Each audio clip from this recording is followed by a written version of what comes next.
Bonsoir et bienvenue dans cette nouvelle édition d'Info Soirée.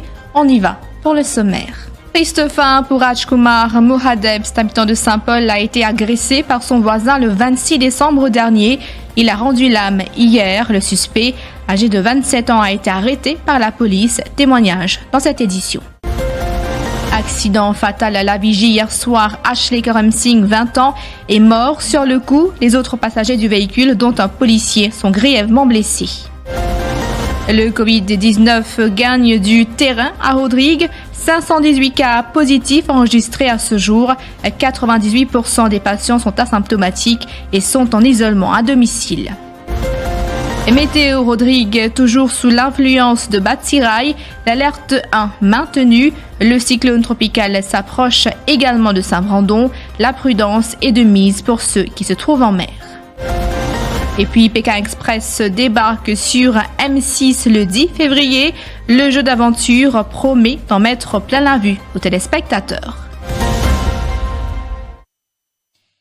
Fin tragique pour un homme de 54 ans hier. Rajkumar Mohadev a succombé à ses blessures à l'hôpital Victoria. Cet habitant de Saint-Paul a été agressé par nul autre que son voisin.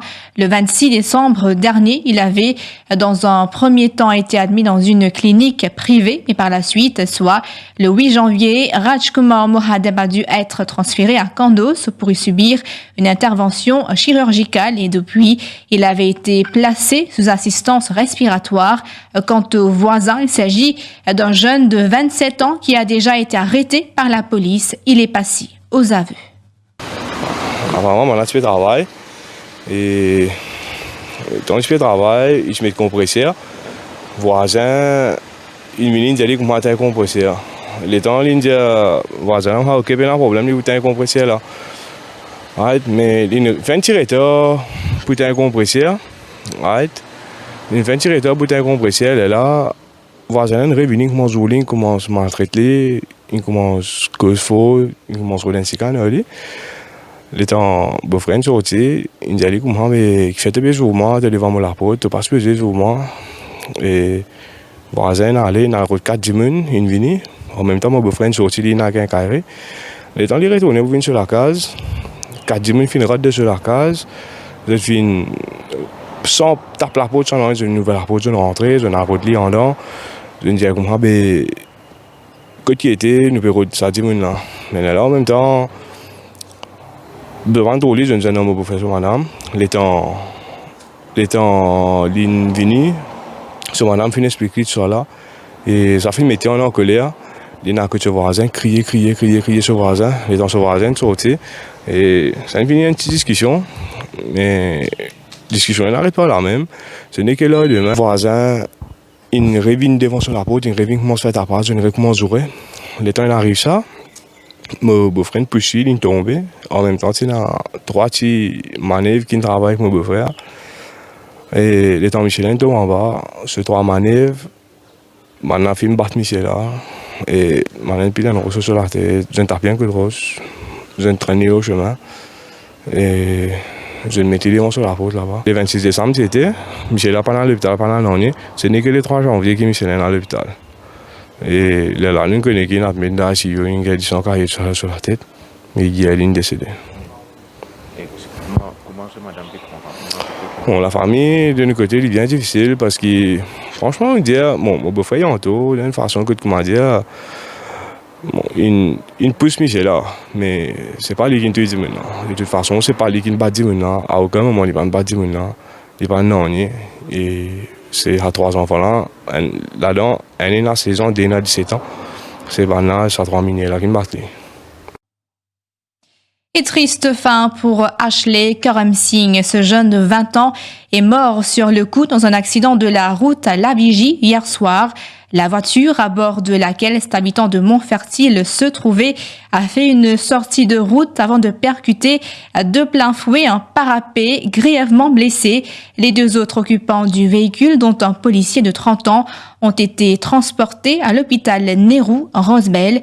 La mère de la victime garde de lui le souvenir d'un enfant laborieux. De son côté, le père du policier explique qu'il ne sait pas dans quelles circonstances l'accident s'est produit. Accident là, mon bâti là, Mon machine téléphone, tu vois. Garçon là, il tient bon garçon. Il peut aller au travail. Non. Pas connais. Mengenai nouvelle pas un mon camarade. Je vois qu'il fait un accident. Mais là, ils vont peut-être à l'hôpital, dans l'hôpital Roosevelt. Je me rends à l'hôpital, là, mon garçon qui les souffrant. Là, mon attend depuis, on va dire, maintenant fini de donner souvent de soins. Là, madame a admis, mais il est blessé un peu. Combien de temps il y a dans la police? 10 ans. Ouais, 10 ans. Il travaille dans quelle station? Il travaille à NT. Vous ne connaissez pas pourquoi vous le trouvez là? Non, pas qu'à jour là. Les conscients, oui, les conscients. La Covid-19 a fait 2 décès durant les dernières 24 heures à l'hôpital INT. Il s'agit de 2 hommes, l'un âgé de 77 ans n'était pas vacciné et l'autre, un habitant de 4 bornes âgé de 79 ans, était lui doublement vacciné. Les deux souffraient de comorbidité.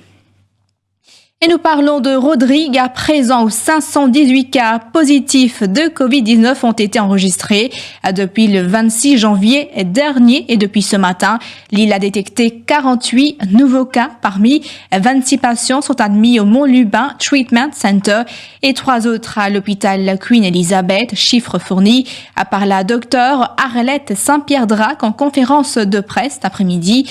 Elle indique par ailleurs que les cas positifs sont dans toute l'île à présent.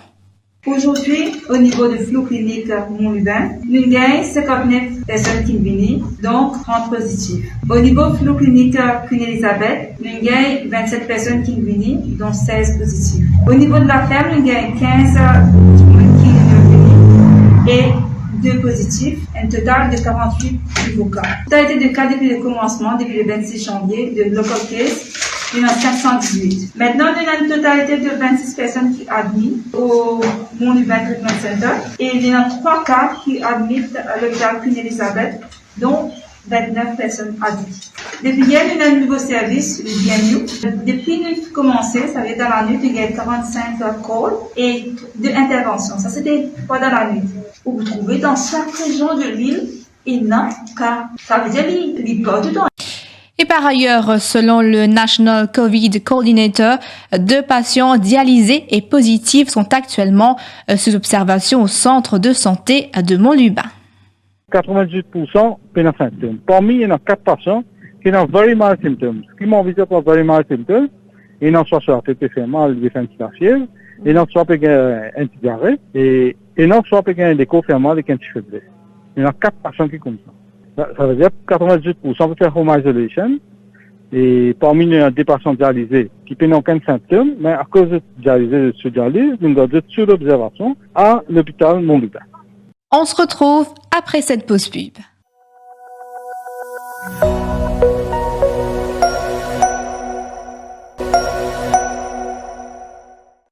Et l'alerte cyclonique de niveau 1 maintenue pour Rodrigue, le cyclone tropical Batsirai continue de se rapprocher, représente toujours une menace potentielle pour l'île.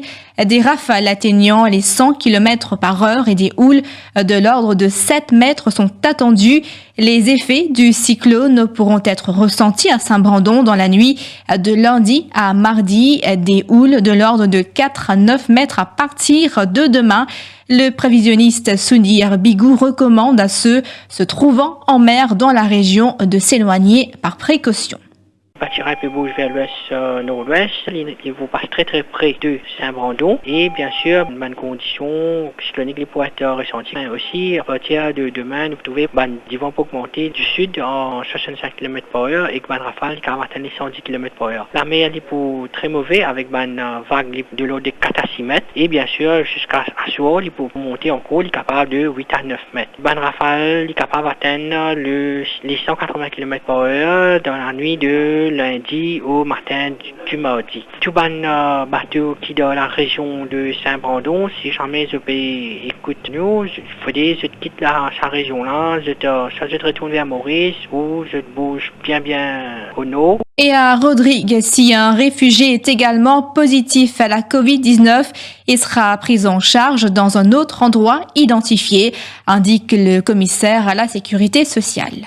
Admettons, si un réfugié est venu et reste dans la case qui est touché par la Covid-19, à ce moment-là, le superviseur pour rentrer en contact avec un officier concerné, qui a fini qui a une coordonnée, et le communique avec sa cellule-là qui travaille en constante collaboration avec le DMU, elle est là et dans une prise en charge pour aider une place spécifique pour capable amener donc je pas parler dans un centre de refuge normal qui nous mettait au niveau d'un village. Pour les autres cas, je pour aller dans un centre, mais bien sûr sous un strict mesure protocole qui est déjà en vigueur, supervisor pour assurer qui est dans le social distancing et le port du masque évidemment obligatoire, nous peut aussi assurer qu'il est dans tout l'équipement nécessaire. Et pour la page culture en marge des célébrations entourant la journée nationale de l'abolition de l'esclavage, les centres commerciaux au cœur de ville collaborent avec le Mauritius National Museum Council cette année. Ainsi, des panneaux retraçant les différentes étapes de l'esclavage à Maurice seront exposés.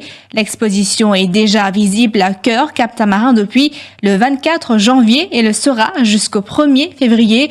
Elle se déplacera ensuite à Flac Cœur de Ville du 2 au 11 février et à Grand-B Cœur de Ville du 13 au 21 février prochain.